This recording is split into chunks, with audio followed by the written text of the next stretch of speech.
Namo tassa.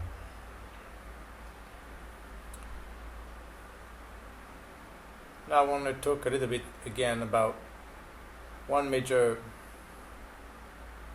concept, let's say, in general in life, but well known in Buddhism. Although many people can understand it intellectually, they still don't manage to apply it in reality in life. And again, that makes the whole difference.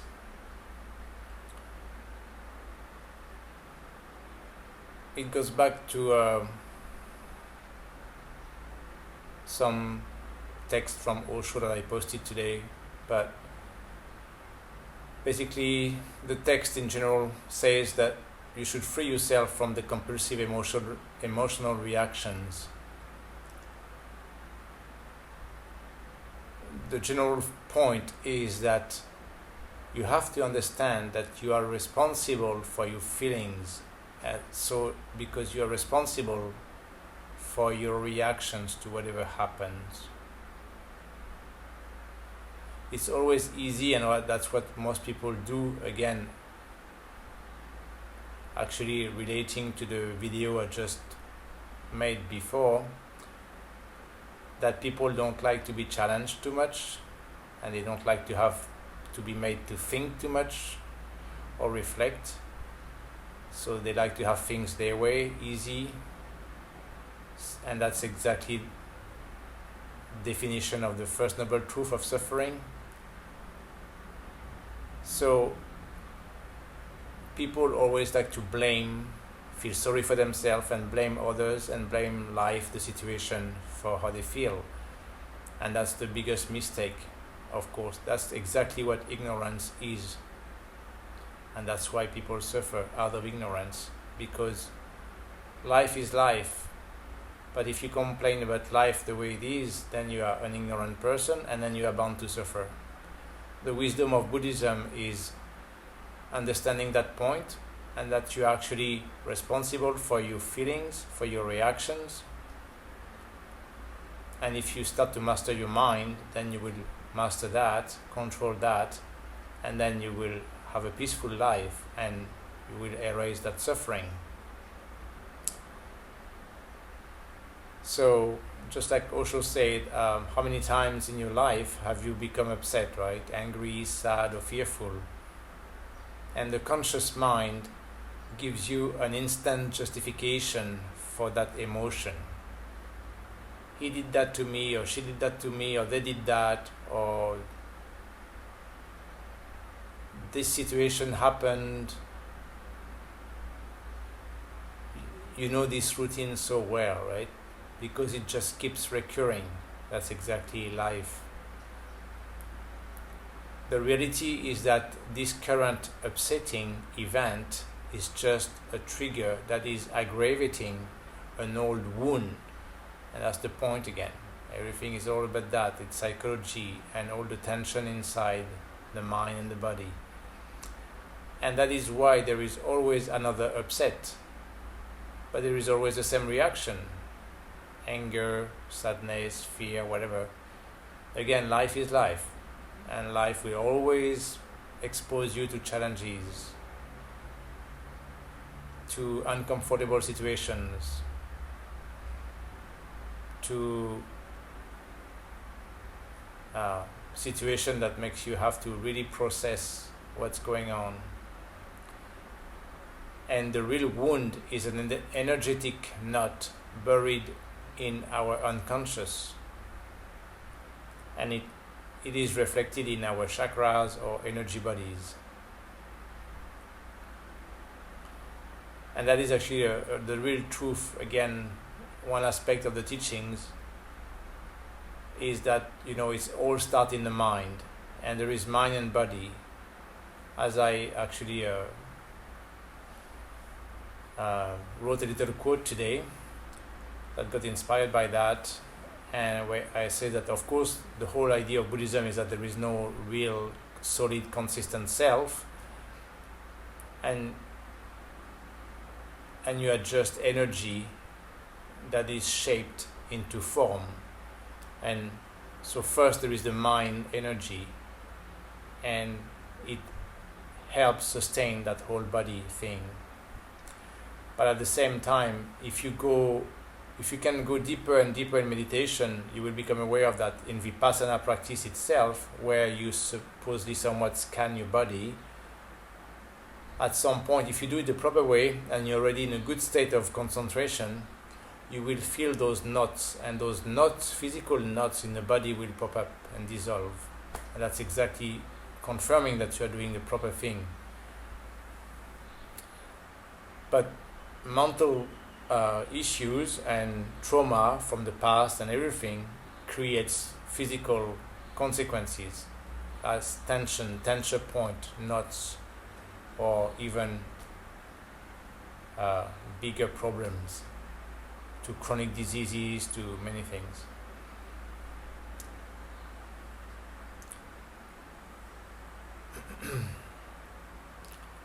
So the triggering will never end anyway, until we allow that original knot within ourselves to come to the surface, so the energy that is stuck there can be released. It's always the same principle, and it's the basic of psychology, psychoanalysis, but also at the physical level for many of those situations that I just mentioned. Actually, if you do the proper practice, especially in the Vipassana way, then you will become aware of those knots, and by practicing Upekkha, the famous equanimity, where you don't attach any emotion or any reaction to whatever happens and whatever you feel, then that's what will allow that knot, that thing to, after come up, to dissolve, to evaporate, and it will be gone forever. That's the proper healing.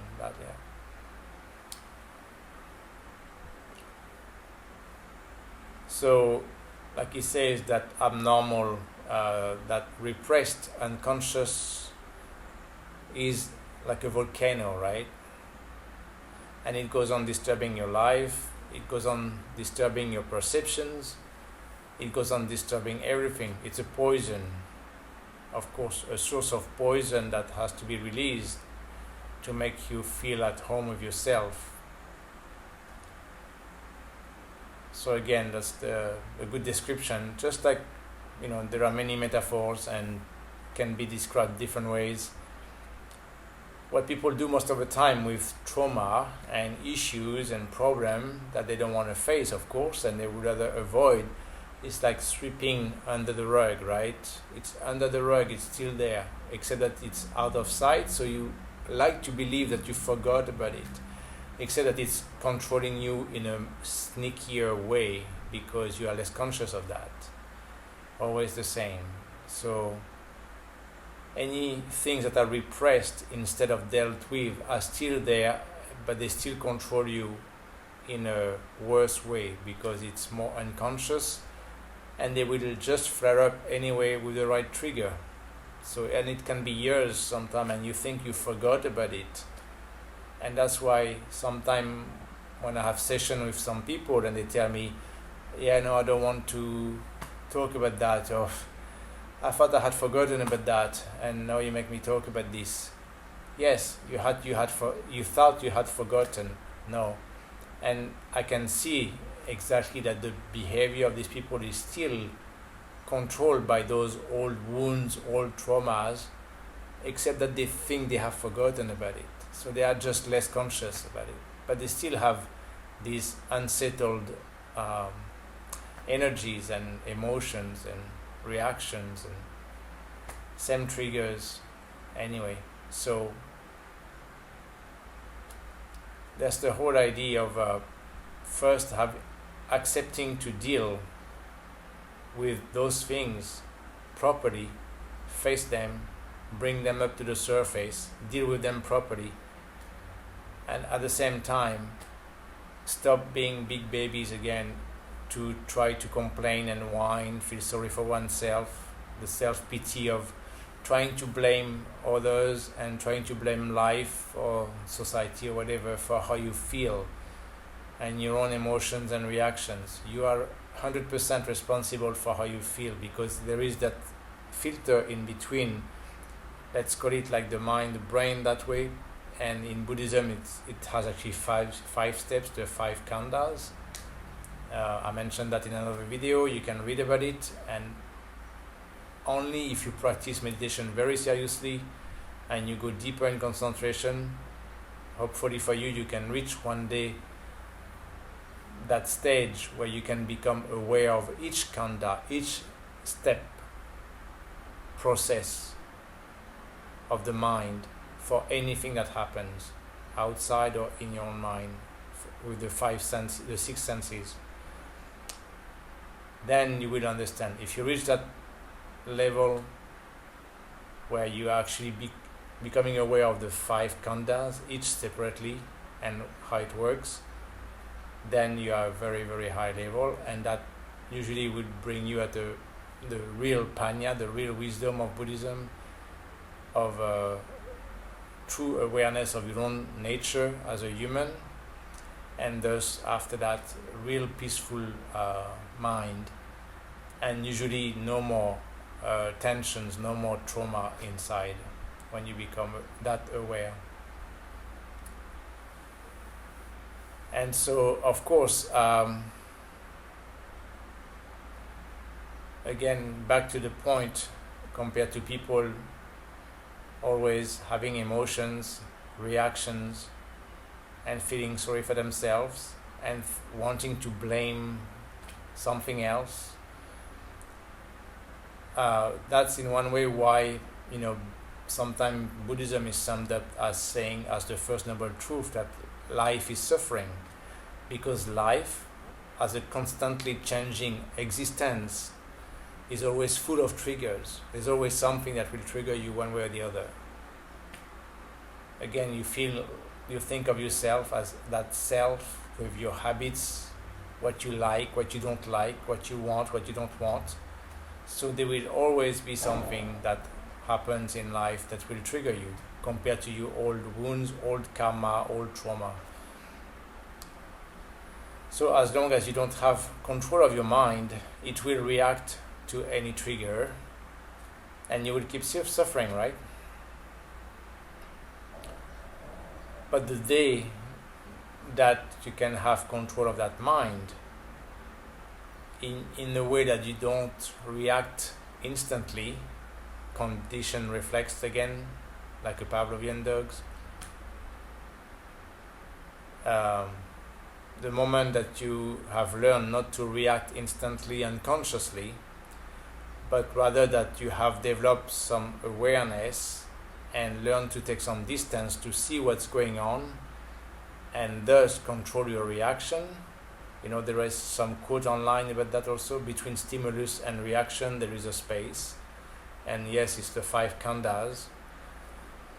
So at least you can try to make the conscious choice, to that anytime you get triggered, something supposedly makes you angry, upsets you, as soon as you feel that first start of anger, of heat coming up, understand this is not good, then try to take distance, take time, and not react, right? The basic practice. But of course, meditation, deep meditation, will help with that and give you clearer oversight and understanding of what's going on and how to deal with it. So when you can reach that point of not reacting blindly, unconsciously, by habit patterns at once, but you realize that you are fully responsible for those reactions, because it's your mind that doesn't accept the reality of life. Eckhart Tolle mentioned some things around that are pretty good, that is exactly ignorance, Life is life. What is happening is happening. What's the point to be angry like that? To be so upset? You just are big babies, cannot face just life for what it is. But when you can change that and keep a calm mind, then the suffering will go away, of course, and all those tension knots in your body will dissolve with the practice actually. And that's how you will know how to be more peaceful with a peaceful mind and a relaxed body actually. By practicing properly, stop blaming, stop feeling sorry for yourself, understand that you are 100% responsible for your feelings, emotions, and thus the reactions, and start to master your mind that way. Become aware of that process of the mind compared to the situation, so at the end you can control that there is no reaction, no negative reaction. Then you will see physically, you will feel all those knots in the body dissolve. I'm not talking about every knot at once, but when you practice Vipassana and you scan your body for sensations, sometimes if you have the proper mindset like that, equanimity, right, the non-reactive, aware, present mind, you will feel those knots popping up in your body some places. Those were old traumas, old wounds, whatever, stuck there. I mean, from the mind originally, it always stuck up those tension points in the body. And if you do the proper practice and as a confirmation that you're doing good, then you will feel physically something relaxing. Some places where you felt that you were always so tensed or had this issue or what, suddenly something will just release. That will be, of course, a good sign to confirm. And you will end up with a peaceful mind and a really much more relaxed body.